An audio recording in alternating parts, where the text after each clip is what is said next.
Um mês atrás, no dia 7 de fevereiro de 2023, terremotos fortíssimos atingiram a Turquia e a Síria. Foi o quinto terremoto mais letal do mundo. Mais de 50 mil pessoas morreram, e esse ainda não é o número final, mesmo um mês depois dessa tragédia. A perda humana é incontável, mas os dois países também sofrem com guerra, crise econômica, alta da inflação e crise política. No episódio de hoje, a gente vai te contar tudo o que você precisa saber sobre essa treta. Como foi esse terremoto, quais os principais problemas que a população enfrenta agora e qual o futuro, principalmente da Turquia. Então bora para esse episódio. Eu sou a Andressa Isfer. E eu sou Elizabeth Matravolg, e esse é o Papo de Inter. Notre volonté. Make America great again. Poner esa sueños en marcha. Aquí food, muito produto. Estado de alarma en toda España. We did it, Joe. Não tem como a gente começar esse episódio sem ir direto aos fatos. O terremoto que deixou mais de 50 mil mortos na Turquia e na Síria. Pelo menos 160 mil edifícios, com mais de 520 mil apartamentos, foram destruídos apenas na Turquia. Os terremotos, na verdade, atingiram o sul da Turquia, bem próximo à fronteira com a Síria. Os números são ainda muito incertos e o número de vítimas pode ser ainda maior. Isso porque as próprias autoridades turcas não sabem e também não estão divulgando o que sabem. Não precisamos nem dizer o quanto a imprensa de lá está sendo censurada. Só um parênteses nesse tema, o governo multou 3 emissoras no último mês em cerca de 8 milhões de liras turcas, o que seria mais ou menos uns 400 mil euros por causa do noticiário da tragédia. Ao longo desse episódio, a gente vai te falar do governo turco e te explicar por que tudo isso está rolando. Mas não é só a Turquia, não. A Síria, que foi afetada mais ao norte, vive em uma guerra há mais de 10 anos. Nos primeiros dias após os abalos sísmicos, as vítimas do terremoto em território sírio não conseguiram receber socorro necessário. Isso porque boa parte da área atingida é ocupada por rebeldes que não deixavam a ajuda da ONU, por exemplo, ou de ONGs internacionais chegarem até essas pessoas. Por isso que todos esses números aqui são só para a gente ter uma ideia do que está rolando por lá. Mas lembra sempre que eles não são fiéis à realidade. Falando diretamente sobre o terremoto. O primeiro tremor foi sentido às 4 da manhã na segunda-feira, no dia 6 de fevereiro. Em seguida, vários tremores secundários se seguiram, mas o principal foi de magnitude 6,7, que aconteceu 11 minutos depois do primeiro tremor, e um outro de magnitude 7,5, que aconteceu 9 horas depois. Para se ter uma noção do tamanho do negócio, esse terremoto de 7,5 foi sentido em Israel e no Líbano, que ficam a centenas de quilômetros da Turquia. E é claro que é impossível não começar a apontar os culpados para tentar entender por que tantas vidas foram perdidas. Em primeiro lugar, a gente tem os fatores naturais, que são o tempo frio, com temperaturas abaixo de zero, que dificultam e muito, não só os resgates, mas também a sobrevivência das pessoas que ficaram sem as suas casas. A gente tem também um segundo fator, que é que os tremores aconteceram durante a noite, quando muitos estavam dormindo, que dificulta uma resposta mais rápida das pessoas para tentar buscar abrigo. Mas, gente, são mais de 50 mil mortes. Não é só o frio e o horário que causaram toda essa catástrofe. A gente tem que lembrar que a Turquia é um país que está propício a sofrer com terremotos, assim como o Japão, por exemplo. Não é que nem aqui no Brasil, que isso seria de fato algo inédito e um tanto quanto impossível de acontecer. Tanto até que lá na Turquia existe o imposto do terremoto, que nada mais é do que uma taxa para a população contribuir com os problemas relacionados a eventuais tremores. Guarda essa informação aí que mais pra frente a gente vai entrar em detalhes. Mas o lance é que os prédios lá precisam ser construídos pensando nisso. E o que se viu é que muitos prédios da região afetada não cumpriram as normas de construção e caíram com os abalos sísmicos. Além de uma série de medidas de prevenção e de segurança impostas pela Defesa Civil que não foram seguidas. Até o momento, as autoridades consideram mais de 1.000 suspeitos envolvidos nas responsabilidades do desastre. Desses, 236 estão presos e 330 estão sob controle judicial. Uma grande preocupação hoje é com as crianças. A estimativa da Unicef é de que pelo menos 5 milhões de crianças foram atingidas pelo terremoto de alguma forma, seja por perder os pais, o lar ou a escola. Quase 2.000 crianças foram resgatadas com vida dos escombros e dessas 1.500 já estão com seus familiares. E no meio disso tudo, é que tem informações reveladas pela reportagem do jornal DW de que grupos extremistas islâmicos estão usando essa situação para recrutar crianças para o grupo. O governo turco nega as alegações, mas as denúncias não param de chegar. E como se não bastasse, quase um mês depois, a Turquia sentiu de novo novos tremores de magnitude 5,2. Dezenas de prédios desabaram e pelo menos uma pessoa morreu. Bom, agora a gente tem que acompanhar para saber quais vão ser os reais impactos dessa tragédia. E claro que a gente vai atualizando vocês de tudo que a gente ficar sabendo.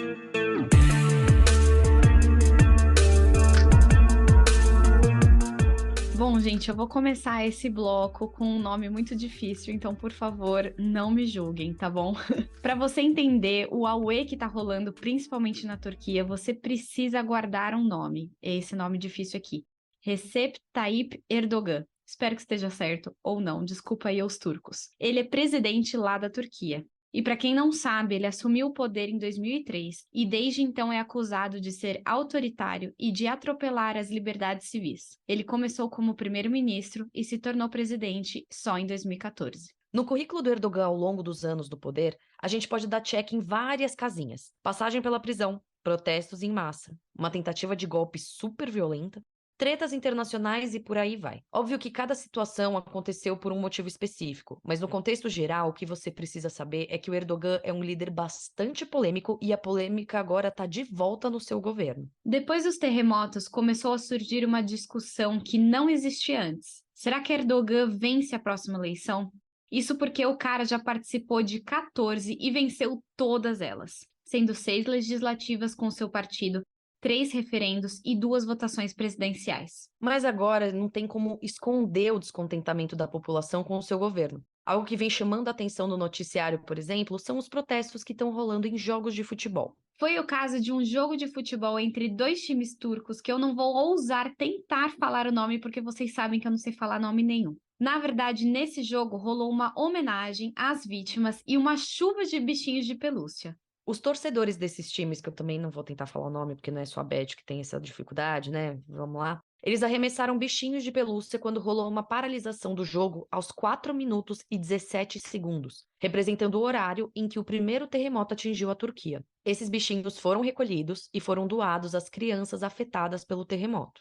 Beleza, e onde está o descontentamento no meio disso? Enquanto alguns apenas arremessavam os bichinhos, outras pessoas também gritavam palavras de ordem, como renúncia ao governo, por julgarem que a resposta oficial ao desastre foi super lenta. Foi o que a gente disse lá no bloco anterior. Uma série de fatores contribuíram para dificultar o resgate dessas pessoas. Mas os turcos que estão lá vivenciando todo esse terror acham que o negócio poderia ter sido muito mais rápido e que Erdogan foi ineficaz em prestar essa ajuda ao povo. No meio disso tudo, o chefe do Partido do Movimento Nacionalista, que é apoiador do Erdogan, encerrou a sua filiação a um dos times que estava jogando nesse dia por causa desses protestos e ainda solicitou que os jogos passassem a ser disputados sem torcedores. Cara, e tem gente que ainda acha que política e esporte não conversam.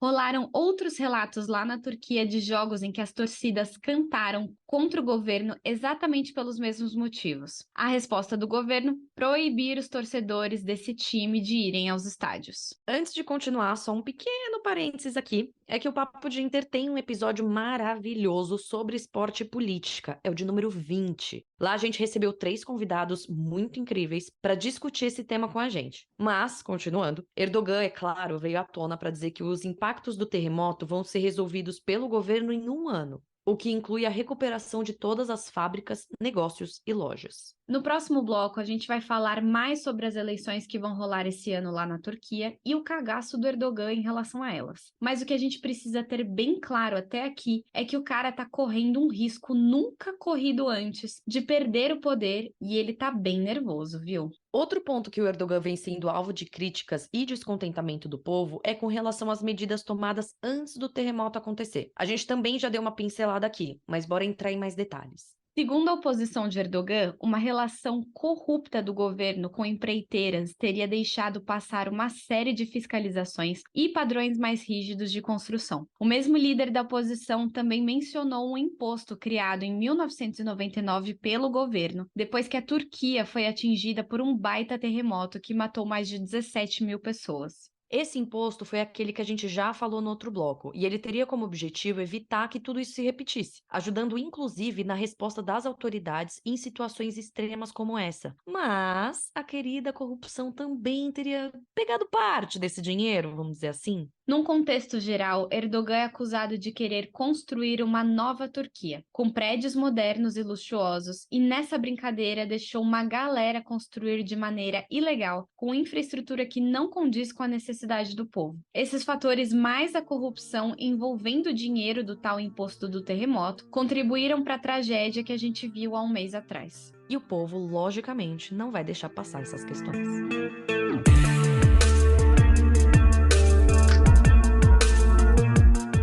Agora que você já entendeu o que aconteceu com os terremotos e as polêmicas que o Erdogan vem enfrentando, bora falar das eleições na Turquia que vão dar o que falar nesse 2023. As eleições estão previstas para maio desse ano e não só vão decidir quem será o novo presidente do país, mas como ele vai ser governado, para onde vai a sua economia e qual o seu papel nos conflitos da Ucrânia e no Oriente Médio. Tem rolado um bafafá com relação à data dessas eleições. Por enquanto, o Erdogan anunciou que elas vão rolar dia 14 de maio, mas a data oficial só vai ser anunciada dia 10 de março. Aqui a gente precisa lembrar que a gente sempre grava os episódios alguns dias antes, né, do lançamento, a gente tem que fazer esse tipo de coisa. Um dia a gente para de fazer isso, mas não é o momento. Então a gente tá gravando esse episódio no dia 7. Então, caso tenha alguma modificação na data das eleições, fiquem de olho nos noticiários. Mas, enfim, temos dois pontos principais aqui. O opositor de Erdogan, que foi finalmente escolhido, e os desafios que Erdogan vai enfrentar para vencer essas eleições.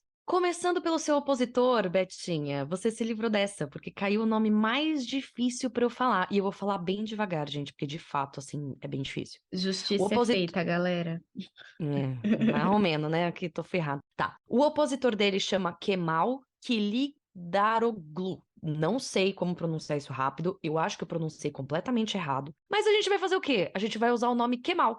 Não é porque a gente é íntima dele, né? A gente não conhece o cara. Mas porque o sobrenome dele é impossível da gente ficar falando. Imagina se a gente tivesse que falar dessa forma que eu falei toda vez que a gente fosse citar ele. Então, assim, Kemal. Kemalzinho. Não, vai, tá bom, não é pra tanto. Kemal é líder do Partido Republicano do Povo e formou uma aliança para atrair eleitores da esquerda, direita e de raízes islâmicas. A oposição, inclusive, já disse que pretende reverter muitas das políticas de Erdogan, dentre elas a piedade religiosa, a diplomacia apoiada por militares e as baixas taxas de juros. Em outras palavras, o governo do Erdogan é conhecido por ser autoritário e bastante religioso, dois pontos que vão ser atacados pela oposição, caso ela ganhe, obviamente. No quesito econômico, especialistas dizem que essa política de taxas de juros baixas adotadas por Erdogan só aumentou a inflação e enfraqueceu a lira turca, outro ponto que a oposição também vai cair matando. E economia, de fato, é um ponto bastante decisivo nas eleições ao redor do mundo. Na Turquia, com os terremotos, a gente tem esse enorme adendo nas costas do Erdogan. Afinal, quanto custou toda essa destruição que rolou no país e como a Turquia, que já estava em crise, vai se recuperar diante disso?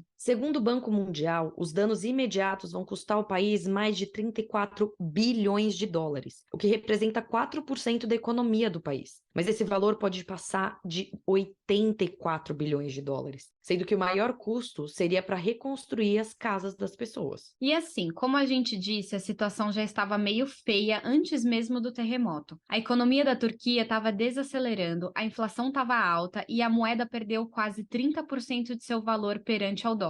Não preciso nem falar que a desigualdade social estava bem alta. Como você pode ter notado, nesse episódio a gente está falando mais da Turquia do que a Síria, porque a Síria vive uma situação muito específica. A Síria também foi atingida pelos terremotos, né, como a gente também contou aqui, mas é um país em guerra há mais de uma década. Ela é tomada parte por um ditador, parte por rebeldes e parte por grupos terroristas. Então, falar de economia ou de eleições não faz muito sentido quando o principal problema lá é a questão da sobrevivência. Mas de volta à Turquia, muita gente entendida do assunto está falando que a economia só vai piorar por lá por causa do terremoto. Mas até agora não há risco de recessão, o que já é uma baita notícia. E com tudo isso, como a gente disse, a vida do Erdogan pode ficar bem difícil nas eleições. Os gastos com eleição iam ser coisa de 34 bilhões de dólares, que é basicamente os gastos mínimos previstos para reerguer o país, literalmente reerguer o país. Erdogan, claro que já está visando muito a sua popularidade e já anunciou uma série de medidas bem políticas. O aumento de quase 55% do salário mínimo, a antecipação da aposentadoria e o barateamento dos empréstimos mobiliários.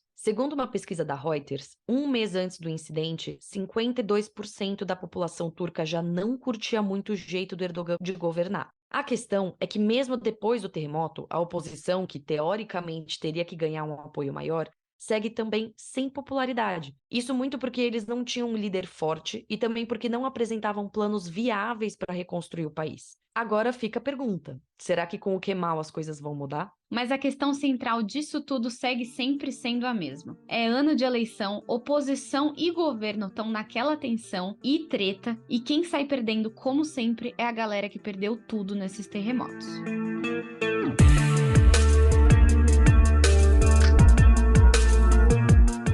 E com isso a gente encerra mais um episódio do Papo de Inter. Espero que vocês tenham entendido e agora saibam tudo do que tá rolando lá na Turquia e estejam preparados, né, para acompanhar o que vem por aí nas eleições desse ano. Antes de mais nada, não esquece de seguir a gente lá nas redes sociais, no @Papo de Inter Podcast, tudo junto, e também no TikTok, no @Papo de Inter. Isso, e não se esqueçam sempre de ouvir a gente pela Aurelo, que é uma plataforma super bacana que remunera os podcasters a cada clique. Então você pode apenas ouvir a gente ou também contribuir com um apoio mensal para você que acredita no nosso trabalho e gosta muito do podcast. Então a gente espera você em todas as plataformas e sempre aqui ouvindo a gente no podcast. Exatamente, gente. Esses apoios ajudam demais a gente e até deixando aqui o nosso agradecimento, né, para as pessoas que já nos apoiam de alguma forma. Qualquer ajuda é muito bem-vinda e muito, muito, muito apreciada. É isso, galerinha. Então, acabou? É isso. Acabou. Então, tá bom. Beleza, Até gente. a próxima. Até o próximo episódio.